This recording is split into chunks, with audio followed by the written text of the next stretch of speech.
Welcome everyone to our postgraduate webinar series session. Today's session is called Cybersecurity Myths and Misconceptions. My name is Jacqueline Albert and I'm a student ambassador at Macquarie University, currently studying law and security studies. Really excited for today because I have had the opportunity to do a few of the cybersecurity units within my degree. So I, for one, am really excited to hear about the things we're going to learn and just the state of Australia's cybersecurity landscape at the moment. On behalf of this gathering, I would like to take the opportunity to acknowledge the First Nations peoples of Australia and elders past, present and emerging. So just before we get started, there were a few housekeeping points I wanted to let you know about, just so that we can maximize your webinar experience today. Firstly, the session will be recorded, so if you do need to hop up from your computer at any point, don't worry, you will be able to access all of the information from today again. Secondly, participant cameras and microphones have been muted for today. And lastly, we ask that you send your questions through the Q&A function at the bottom of your screen, and we will be endeavouring to answer those questions at the end of our session in a Q&A segment. So please feel free to send those questions at any point, and that can continue on into the Q&A as well. So I would now like to introduce Professor Dali Kafar, who is the Executive Director of the Optus Macquarie University Cybersecurity Hub and a professor within the Faculty of Science Engineering. Thank you, Professor Dali. Thanks, Jay, and welcome everyone to this webinar. Pleasure to be with all of you.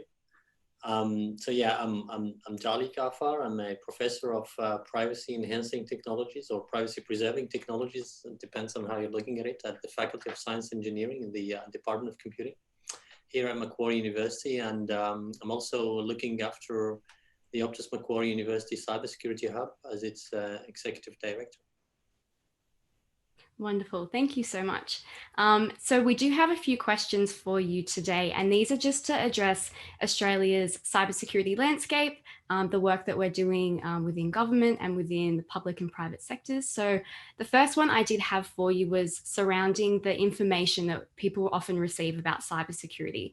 And of course, there's so much diverse and conflicting information within Australia and globally. So I was just wondering, based on your experience, if you could please provide some insights into the current state of cybersecurity within the industry. Well, I think the first realization that it's not very difficult to make is that cybersecurity is a hard problem. It's actually a very tough problem that we've been struggling with for over 2 decades now, right? Maybe since the inception of this little thing called the internet. We've been having trouble with, in one way or the other, elements of cybersecurity. And I think it's really interesting to make observations to why this is really a tough problem. And I think, and I believe that there are at least 3 fundamental reasons for that. And the first has to do with the fact that cybersecurity, or solving the cybersecurity problem that we're facing today and all these challenges, is not only a technical problem. So don't get me wrong, right? It does have a lot of considerations, and at the core of it, it has to involve a technical solution or a technical approach. But it is just not only a technical problem. It does involve so many other considerations of economics and risk governance and understanding of what cybersecurity risks means, and basically, understanding economics. It does also involve an understanding of human psychology and, to some extent, human sciences. It does also involve some, considerations of policy and foresight. Yeah. So definitely, at the end of the day, cybersecurity is a multidisciplinary perspective, and it's a multidisciplinary view of how we're solving a problem. The second reason, I think, that makes this a tough problem that is kind of really unsolved, and many of us, by the way, would be thinking that it is very tough problem to solve, and that we will be having cybersecurity problems for the next 50 years ahead of us, at least. The second reason has to do with the fact that we're dealing with, problems in the cyber world, and as humans, we tend really to solve problems in the physical world and then, project those kind of solutions in any other space. This is how we just humans operate. And the fact is that the rules of cyberspace and the cyber world are very, very different from the physical world. So just think in terms of distances, in terms of neighbors, in terms of proximity, and so on. The different notions, even the physics are very, very different. And so that particular reason makes it really, very, very tough for us humans to reason of solutions that may work in the physical world and then apply them in the digital world. And the third reason really has to be, linked to this kind of poor connection between the cyber and technology world and the current legislation and the current policies that are in place. Cybersecurity laws, policies, and practices in general are yet fully, probably still in their infancy and still, yet to be fully developed. And this really adds to these considerations of making cybersecurity a tough problem. So this is a realization today, right? On a daily basis, we wake up probably to some possible anecdotal evidence of cybersecurity being a tough problem. We wake up to some headlines made up, whether really for private or public organizations, where we hear about data breaches, we hear about attacks, we hear about ransomware kind of incidents, and so on and so forth, and it keeps going, it keeps coming, which is, by the way, from many different perspectives, represents opportunities for businesses and for individuals to tackle really challenging problems, even at the intellectual level. But of course, it's really, really important to consider the implications and the costs associated with that. And so at the end of this very long answer, I would really like maybe to just wrap up this by saying that cybersecurity is fundamentally a multidisciplinary problem. And maybe even what I like to refer to it being an antidisciplinary problem, right? The difference between multidisciplinarity and antidisciplinarity is that just the fact that when considering, or when considering an antidisciplinary type of approach, that approach would just ignore disciplinary boundaries, right? Just actually trying to move ahead, trying to find solutions wherever that solution lies, without necessarily restricting ourselves to a specific discipline or a specific domain of application, which is really important, I think, in really tackling this problem. Yeah. And so just going off what you were saying about the interdisciplinary approach, do you find as someone working within the cybersecurity industry that it's really rewarding because you do get the exposure to all those different disciplines? It is. It definitely is. Like, think about it from the perspective of challenges. And across history, by the way, and this is really not news for most of us, the biggest innovations and the biggest really challenges are addressed when you're working across these frontiers between disciplines, right? So you find it really rewarding to address problems that are associated with cyber in health biometrics. This is very, very timely and, of course, important considerations of today's research and today's problems in cyber, right? How do we secure all this data that has been generated due to the COVID-19 crisis, for example, is one of the very, very important considerations that many businesses, many industries, again, private or public organizations alike are facing. Because that data represents us, because that particular data is so vital to the way that we're approaching our post-COVID world, for example. But think from other perspectives, right? Again, economics. We'll talk about it later, perhaps. How do we make humans, being really part of the solution, not being part of the problem when it comes to cybersecurity, because that's really fundamental. It's been acknowledged over many, many examples that, humans represent the weakest chain when it comes to come up with cybersecurity solutions. How to make that change, how to make that shift, how to make humans being the last line of defense rather than being the weakest chain in the loop is actually really particularly rewarding, but also extremely challenging. And, in every challenge, there is really a kind of very satisfying report to end up having. Yeah. And you've already touched upon this question in that response, but I did want to reiterate it because I think it's something that quite a few people have heard about perhaps in the media. that Australian cybercrime has been estimated to cost up to $29 billion per year, which of course is affecting both the public and private sector. So when you think of it in terms of monetary numbers like that, why do you think cybersecurity is such a significant problem? Well, again, because it's a tough problem. Let me add one thing to this, right? I mean, every single data breach that you may have heard in the past, few years costs a lot of money to all organizations. In just to give you a little bit of an example, and just to actually make it, maybe break it down to in terms of costs. Yeah. Every data breach that you hear about in the news for a particular organization, whatever that organization is, costs about 160 US dollars per record, per one single record containing some type of information, whether it's really sensitive, from a personal point of view, or whether it's really kind of confidential type of data for that particular organizations.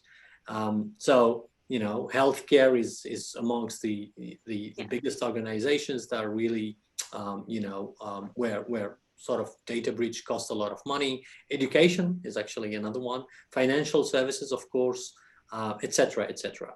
But it's really important to, realize that cost in terms of dollars is one thing, but and I'm sure we'll also be touching a little bit about that. And, many of our audience here would really appreciate this.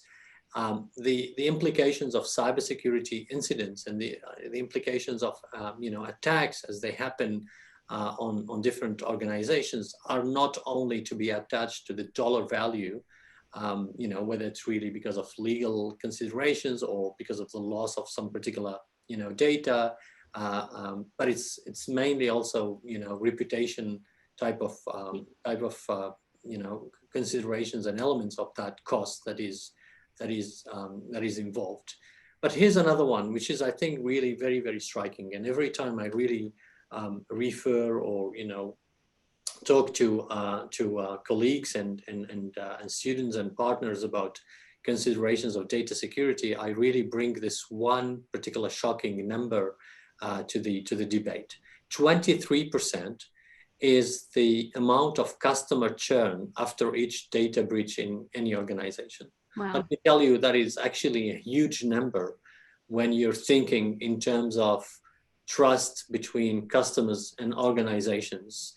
And, that is simply reflecting that 1 out of 5 individuals would be thinking of leaving that particular organization when it got hit by a major cyber incident. For any CEO sitting there, any CISO, any C-level type of executives in any organizations, any government, this number is just a nightmare. 23%, that's huge. Yeah. So would you say this notion of trust between an organization and the individual or the customer is one of the biggest, most significant considerations for cyber at the moment?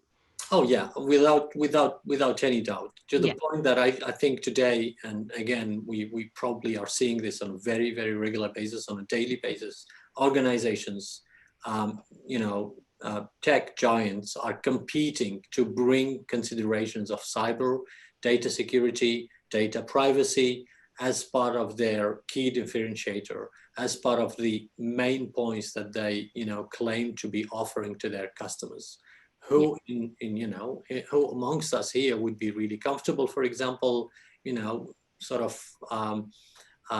betting some of their data that they are sharing with, let's say some social media platforms being kind of at risk?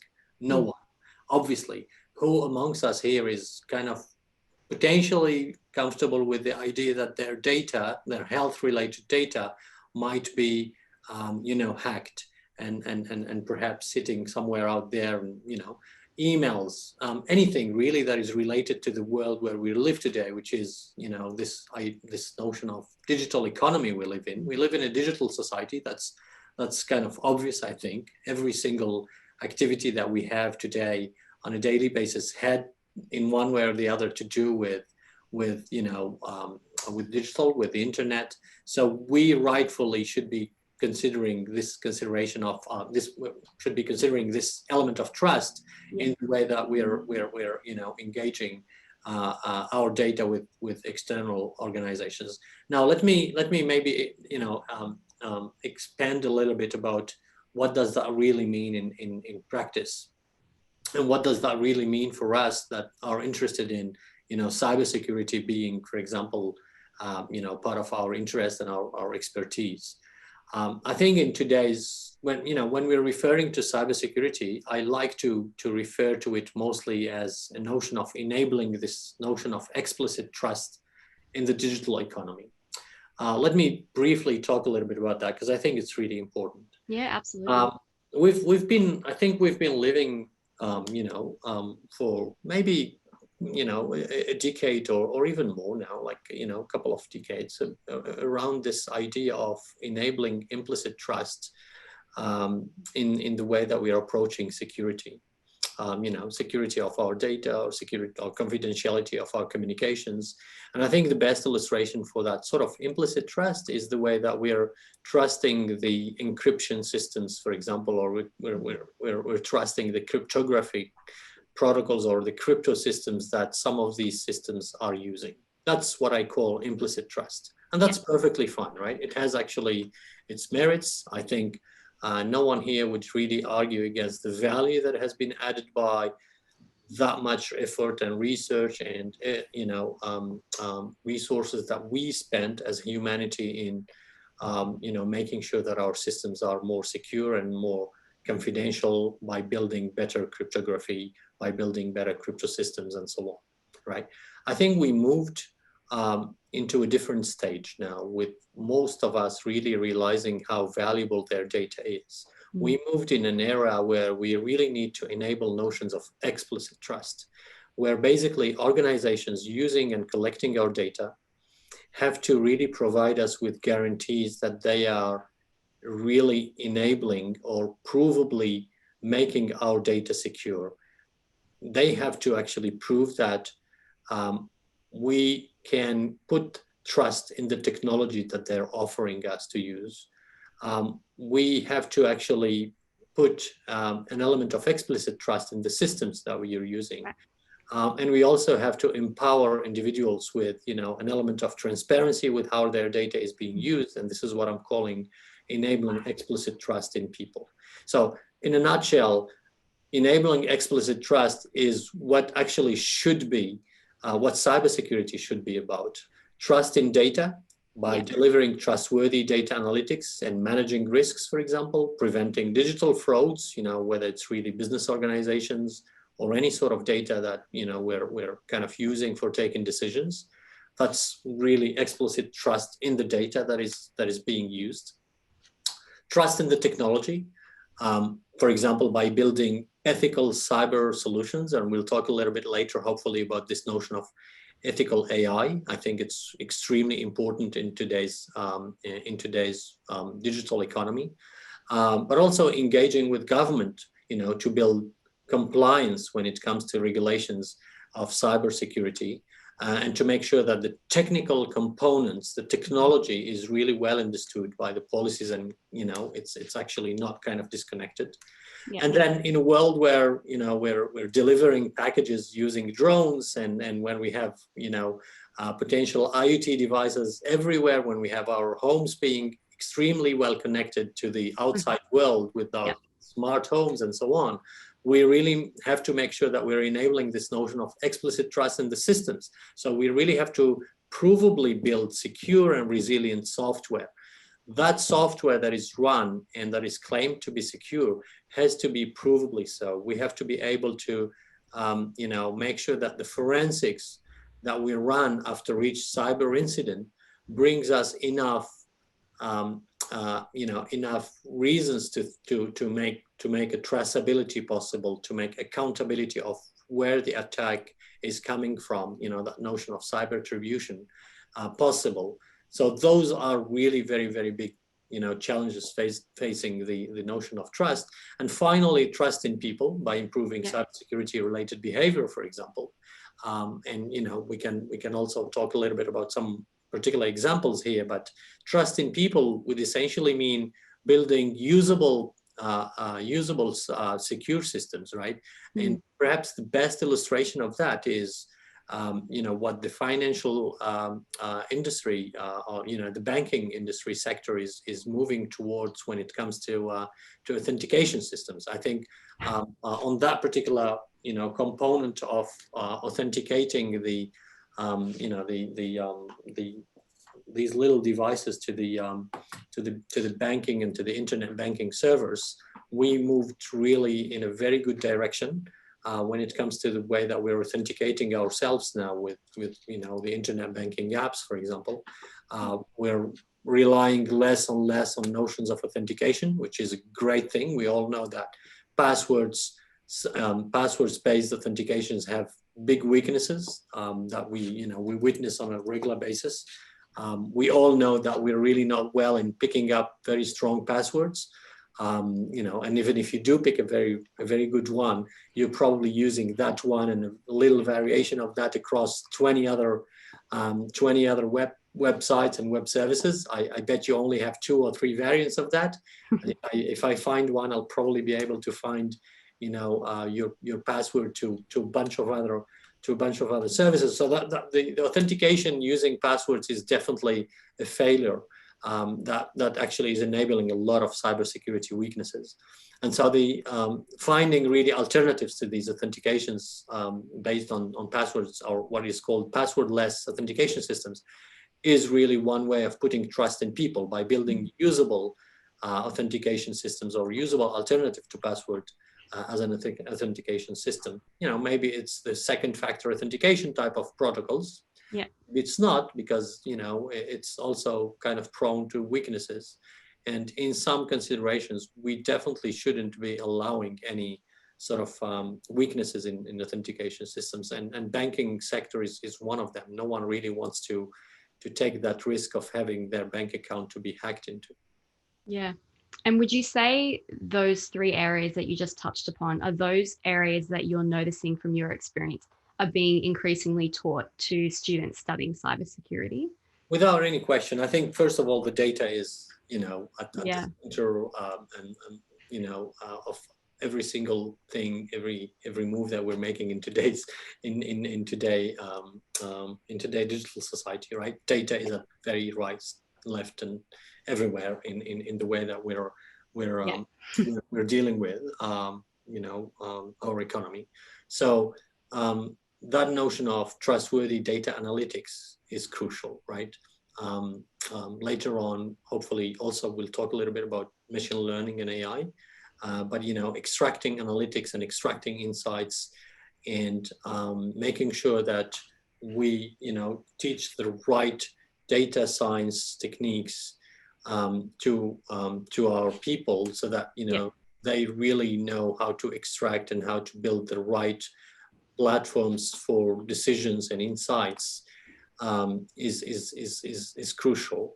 Yeah. Now, in a world where we also need to worry about privacy, making sure that people know how to build data science algorithms, machine learning algorithms that do preserve privacy and that do preserve confidentiality of data is crucial. And there's actually a very wide range of research and a whole community that actually leads efforts in that perspective. This is something that I'm very, very passionate about, and perhaps a little biased, because that's definitely the one thing that I've been doing for over 20 years now. But in a sense, that's really the cornerstone of this notion of trust.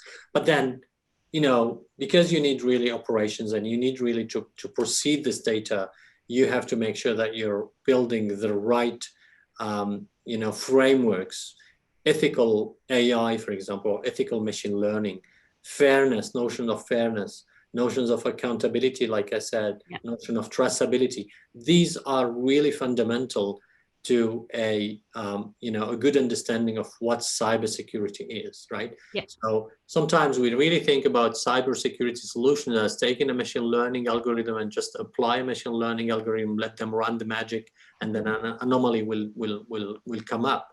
But I think really a better understanding and a better way of really dealing with the next generation of cybersecurity challenges and solutions would be to understand these notions of challenges with the data and challenges with the technology that will be really processing this data. Again, you'll hear a lot of these things that I think they are really at the very right, at the very, in a very good sense, at the center of the debate about technology. You know, notions of fairness, notions of unbiased when it comes to machine learning, notions of ethical machine learning, and so on.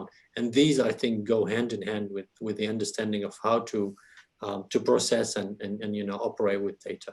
So that's definitely, you know, a no-brainer for, again, private and public organizations as a major skill that they're expecting, I guess, in the whole era. Yeah. And speaking of industries, I did just want to ask you a question with respect to public and private sector. So you would know, of course, that research is currently showing that the top 3 industries affected by cybersecurity incidents in 2020 was, of course, the government, both national and on a state and territory level, individuals, and health. So I was wondering if you could shed some light on why these 3 industries may be the most vulnerable. Well, first of all, I think it's you know, kind of expected to have perhaps, you know, those sort of industry or sectors, you know, as being prime targets for cyber incidents or cyber attacks. Just, you know, in essence, the value of the data, the value of the personal data they may hold or may store is just too attractive for cyber criminals. Now, maybe, you know, to add to that, another consideration, which I think is really important to mention here, is that, you know, I know that we like really you know, putting some characterization on like, you know, top industry that is being a target and you know, ranking them and so on. And the truth is that, and the sad truth perhaps of you know, the cybersecurity in practice is that cyber criminals do not necessarily, most of the times at least, do not necessarily target a specific institution. And cyber breaches very often do happen, you know, at a random type of, you know, range. Right. Let's just step back for a second and try to understand, you know, what is really happening, you know, at the level of a you know, in an environment where we do have some potential industry that is holding some data, you know, that's because after all, that's really what it is about, right? And cyber criminals sitting there, where what is really happening behind the scenes is that cyber criminals are perhaps scanning for possible vulnerabilities, you know, interested in possible data breaches that would happen because they found out you know, some informations from a particular credentials about, you know, a particular user or a particular employee. They ended up having, you know, some login and password. They're probably trying these things on, you know, in a very large scale, of course, at, you know, at different domains and different IP addresses they may think are vulnerable, et cetera, et cetera. So all of this is really happening at a very large scale. And ultimately, you know, the considerations of an attack being successful from an adversary point of view is to some extent a little bit of a random process. Now, you know, and winning the lottery would mean basically from an adversary, a malicious entity point of view, kind of breaching in a very, you know, stealthy way into a big organizations and, you know, ending up really sort of perhaps downloading or perhaps accessing a wide variety of sensitive information, whether it's really credit card type of information or whether it's really employee records or anything, right? Or just, you know, some sort of retail information, technology-based hospitality type of data, etc. But you know, this is just to reflect on the fact that all industries and all organizations, again, private, whether it's really government or not, are vulnerable and potentially attractive victims to cyber criminals. That's, I think, the most important considerations that we have to make. The target here has to be these valuable data that are, you know, being stored whether it's in the cloud, whether, I'm just conscious of the resources needed, and then I would actually go and, get some of my data to be hosted, whether it's really within some Amazon servers or within some Google servers, or anyway, like I'm outsourcing that sort of storage and that sort of whole process, or whether it's really some sort of private servers and private networks that hold my own data. We have to understand that, the attractiveness here comes from where the data sits, how the data is protected or not, whether there is some, element of protection measures and resiliency of the network that where this particular data sits, technically speaking, is essentially whether there is a realization that there is some potential network segmentation that is happening, different zones in the network that would create different obstacles for adversaries or not, things like that, right? So, but at the end of the day, this is really associated with this notion of resilience of the network. Yeah. But malicious entities are operating pretty much in a random way and opportunistically. That's exactly what I would like to leave you with. This notion of opportunistic, considerations that cyber criminals do live with as a strategy. Yeah, right. That's really interesting. And speaking of opportunities, I was going to ask you a question on just a case study that quite a few people may have heard of in the news, which was in March, the case study of the Microsoft Exchange software being compromised by attackers. So I thought it would be an interesting case study to just mention, because I thought it would be fascinating for people who are listening to hear how companies and individuals can better protect themselves from these kind of attacks. Yeah, so I mean, there are really some very,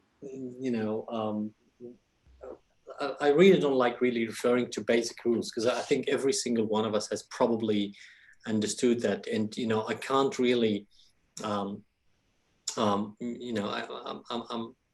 really not comfortable with this idea that, possibly there are out there some companies or some organizations that are living with this idea of not implementing some very, very basic security protocols, whether it's really kind of basic implementations of firewalling, or, specific middle boxes being set as security parameters, like, we said, network segmentation. These are really the IT considerations of network security as such.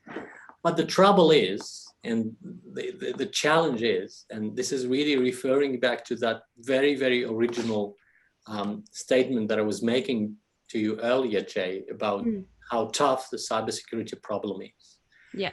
The trouble is that it is, again, a tough problem, and it's not only a technical, problem. It's not only a technical challenge. Most of the cyber security incidents, and I think this is no news for anyone here, probably are happening because of human considerations in one way or the other, right?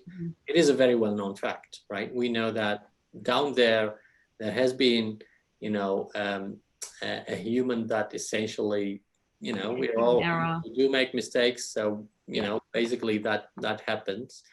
Again, in one way or the other, right? Whether it's really because of a misconfiguration or a sort of implementation of a protocol, that's also to be accounted for human problems, right? Or human errors. Most of us would really forget about that and thinking that human errors is just, me being kind of, me falling for a social engineering type of for a phishing attack, and some of that as a human failure. But actually, we also forget that the people who are doing the network administration, the people who are really looking after the configurations of the security protocols and the security systems in a network, for example, are prone to errors. The implementations themselves from the vendors can actually be potentially breached. And we have seen many evidence of that in the past, with some vulnerabilities being exploited or not patched at time, and so on and so forth. So the importance of the human error is really important to consider. One, two, I think it's just also a good and reminder. Every single cyber incident that we hear about on a regular basis is just a good reminder that it takes really a wide variety of skills to address the cybersecurity problem. Yeah. So again, it's not only the one individual who's sitting in the IT type of department that is trying to solve that problem. It is also a considerations of the human computer interaction engineer, the policymaker, the privacy lawyer of that particular organization, so the privacy officer, the secure software developer, probably the security administrator, etc., etc. I can keep going, right? Or the security consultant that we got to develop a specific job that the CISO, the chief information security officer, has really has hired for a particular job.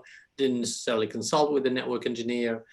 Has probably to do with that crypto analyst sitting, somewhere in another company that was providing the API of the library that was used for a particular scripting tool that is operating to extract data analytics. And I can keep going. Yeah. So it's really important to realize that it's kind of tangled web of possible vulnerabilities. Yeah. And from that sense, we have to also remind ourselves that, from time to time we hear about LinkedIn and very, very big companies, and said Microsoft type of considerations, Amazon falling into issues of cybersecurity. I would like just to add one thing, actually, because most people would really not know this. We have done some research, actually, that was looking at all possible malicious activities that were reported from 2007 to 2017, and then we extended this until now. So it's basically 13 years plus worth of data of any possible malicious activity that has been publicly reported. Wow. And we derived some, some observations and some statistics about that. Surprisingly, and this was actually the surprise for all of us, I think, in the lab, and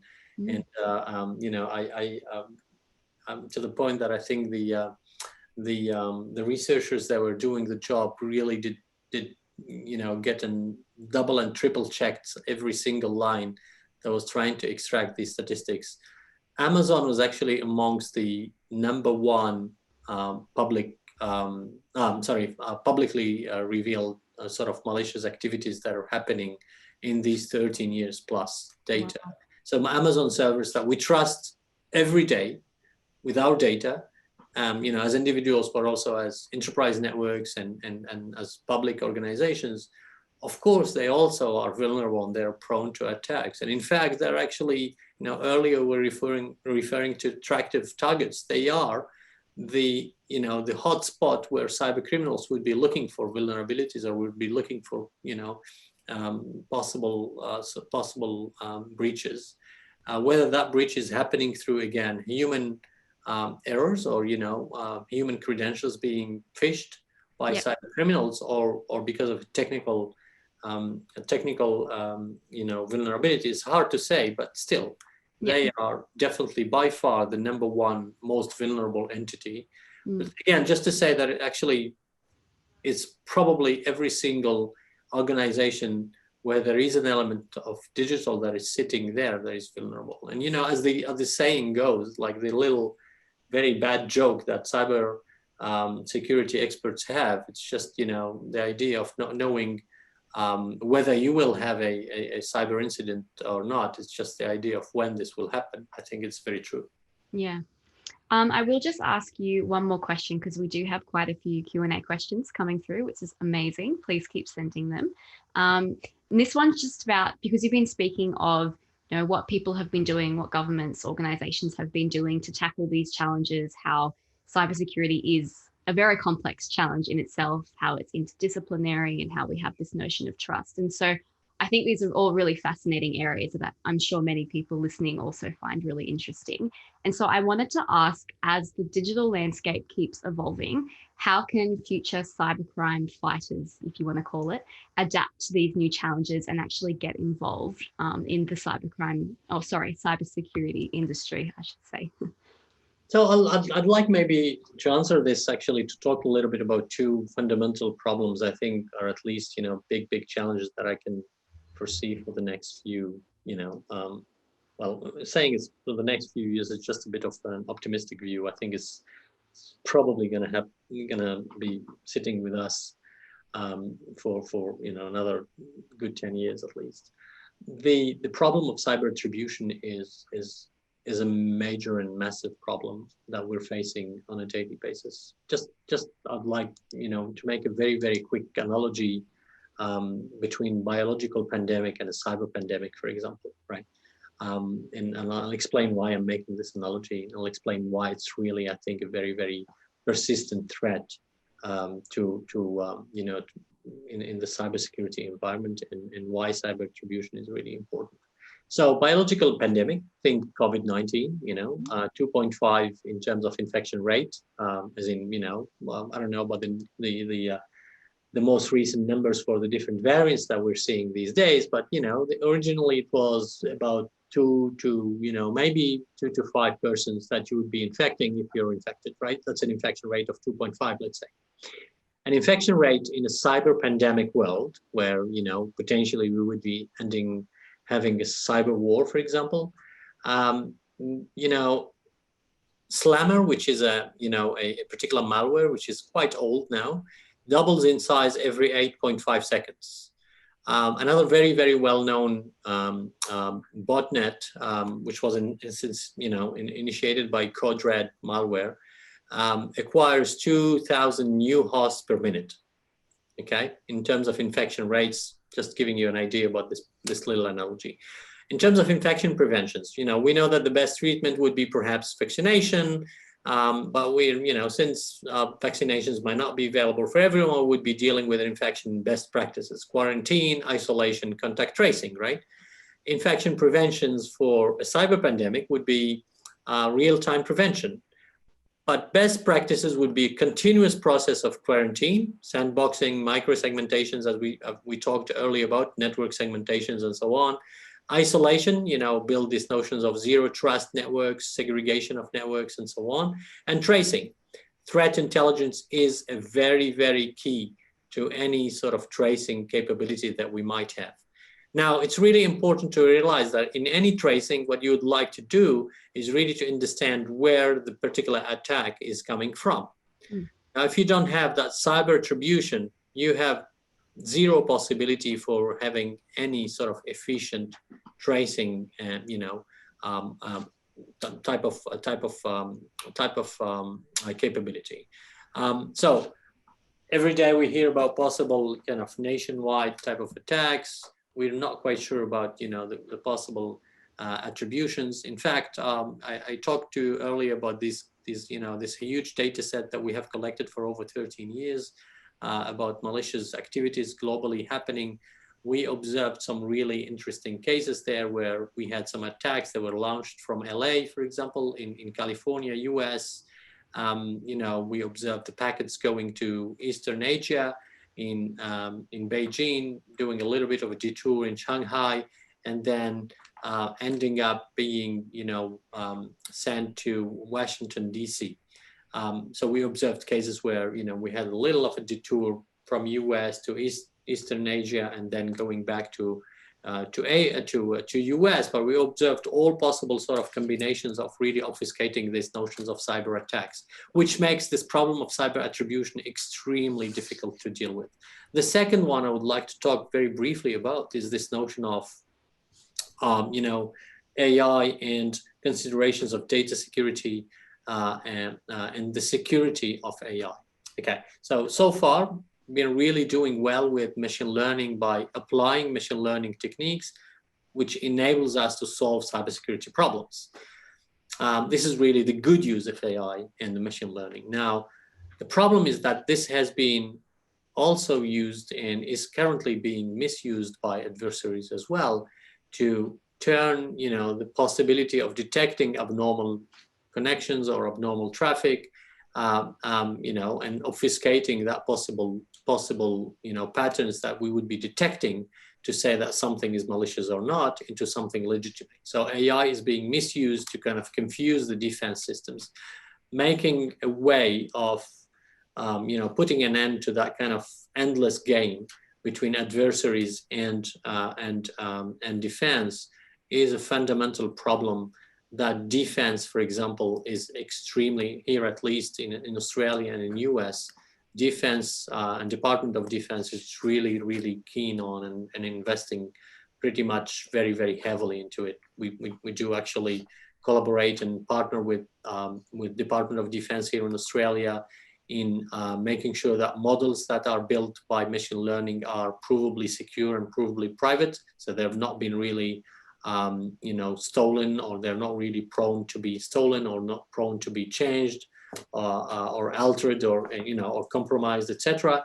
And with another big project that we do start with U.S. Department of Defense and Department of Defense here in Australia, with some partners in U.S., including Carnegie Mellon and UCSD and a bunch of partners. We're actually developing two teams of cybersecurity, what we're calling humans AI cybersecurity teams, making sure that humans do really understand the AI functionalities and understand the AI response to cybersecurity incidents, but also embed the understanding of humans of the different contextual considerations of cybersecurity incidents into the AI. And this is what we're calling cohesive AI human spots, to fight against cybersecurity incidents, of course. So that's in a nutshell the sort of big challenges that I kind of foresee. AI and the cyber attribution, and of course in the middle of all of this is really how to model us as humans in with our thinking, making sure that we move again away from being the weakest chain, the weakest loop into the last and perhaps even the first line of defense. Yeah, that's really fascinating. And I do think that's a great transition to move into one of the questions that we've had from one of our listeners at the moment. And this question is essentially asking how people can get more involved in the cybersecurity industry. And I'll read the question specifically because I don't want to get any of the wording wrong, but it's asking, so this industry is very focused on privacy and protection. Seems like a bit of a mystery. Is it very hard to get into this industry and work there? For example, working in a bank, IT giants like Optus, etc. Well, I think the industry of data privacy is actually very fascinating one, and extremely demanding. Extremely attractive from both the intellectual challenges, but also because it's still in its infancy. I think, in the sense that we have been doing, I think, major mistakes in some of the understanding of what data privacy is. And it's only recently, in the very big scheme of things, that we realize that privacy is so important to us. We used to, in the early 2000s, right?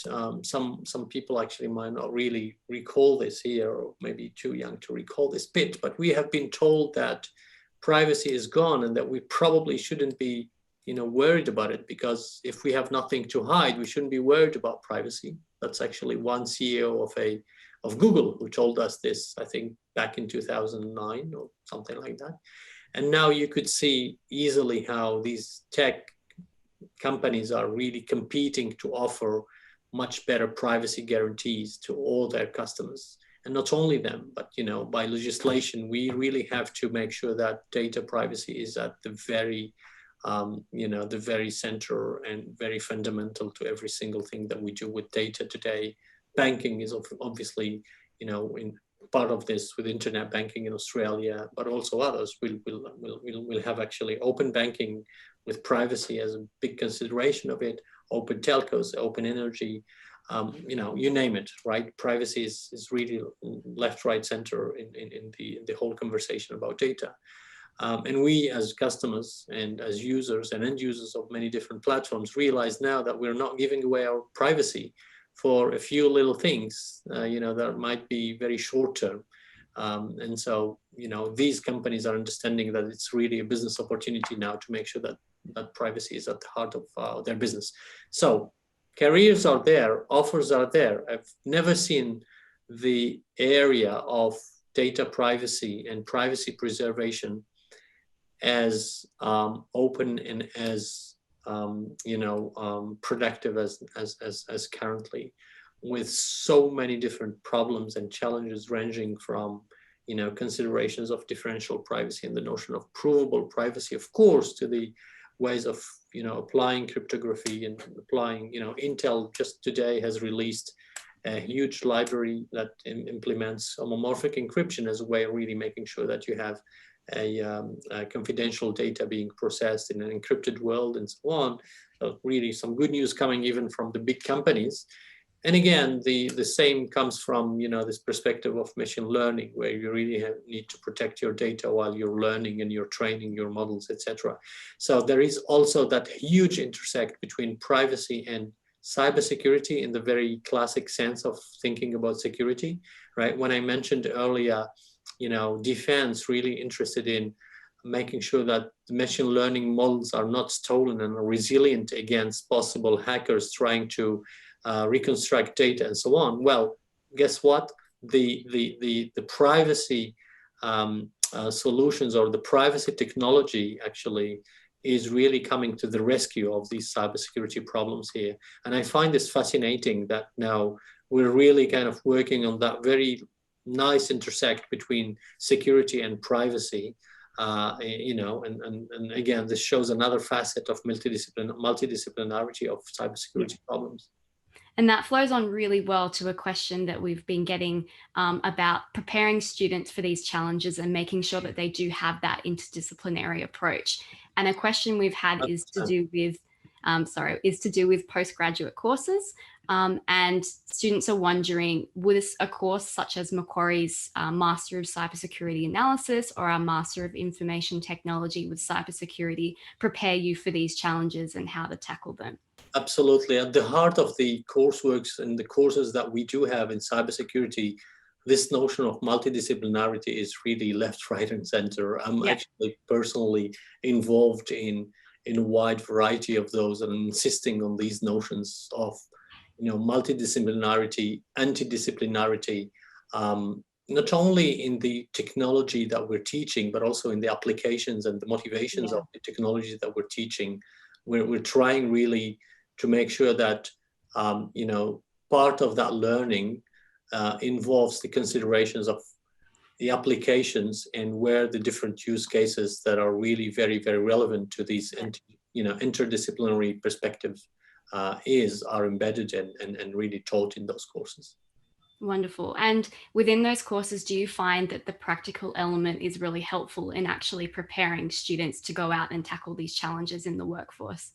Well, most of them, and I actually can talk a little bit about some of the courses involving, some considerations of crypto, for example, just as an example of so many others. But, considerations of confidential computing and crypto, well, we deal actually with real life data sets, and we actually implement some of these techniques on almost real life applications, in the sense that we're just hiding the names of the companies where these data are from.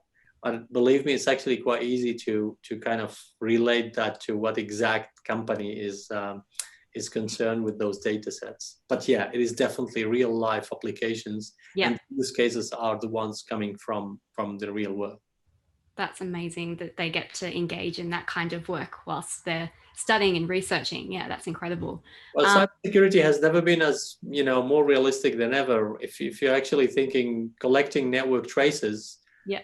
You have to have like some real data to play with. Of course, now suddenly you have really to make sure that all this data is properly sanitized, properly obfuscated, and properly anonymized, and so on.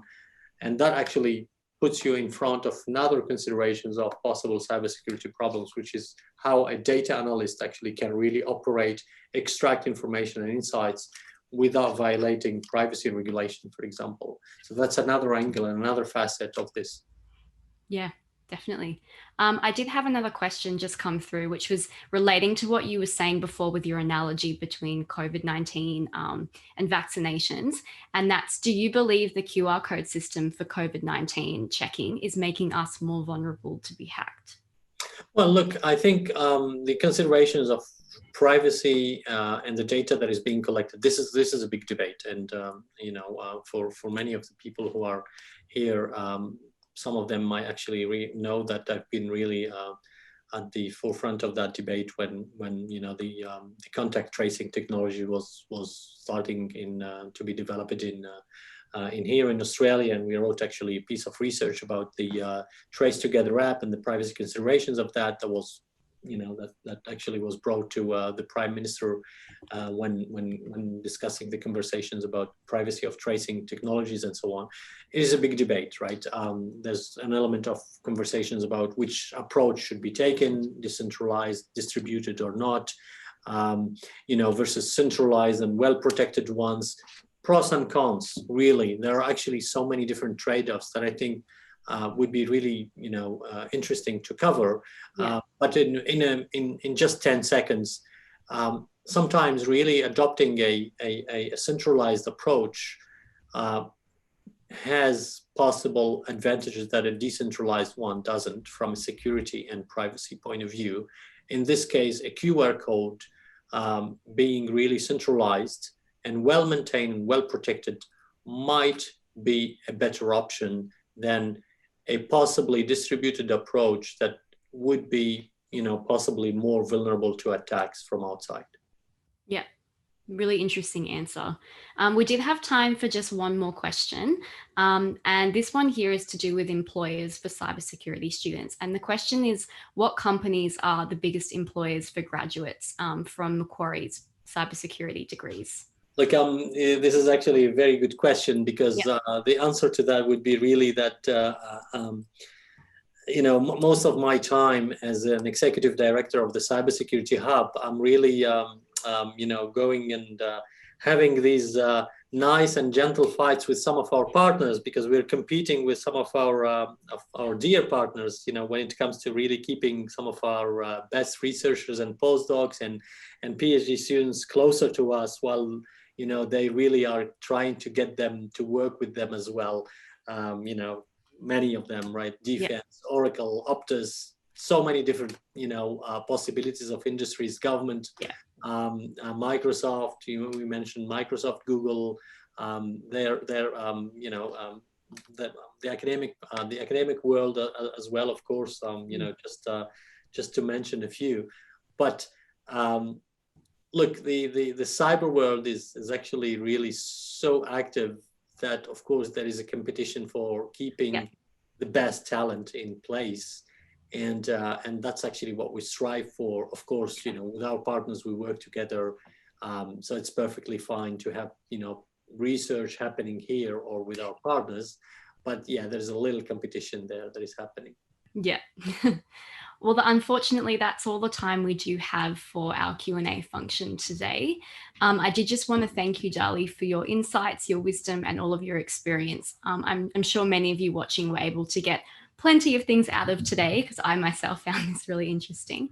I did just want to say to those of you who didn't have your questions answered, we do have information coming to you about Macquarie's postgraduate courses, which I'll just reiterate, the Master of Cybersecurity Analysis and the Master of Information Technology in Cybersecurity.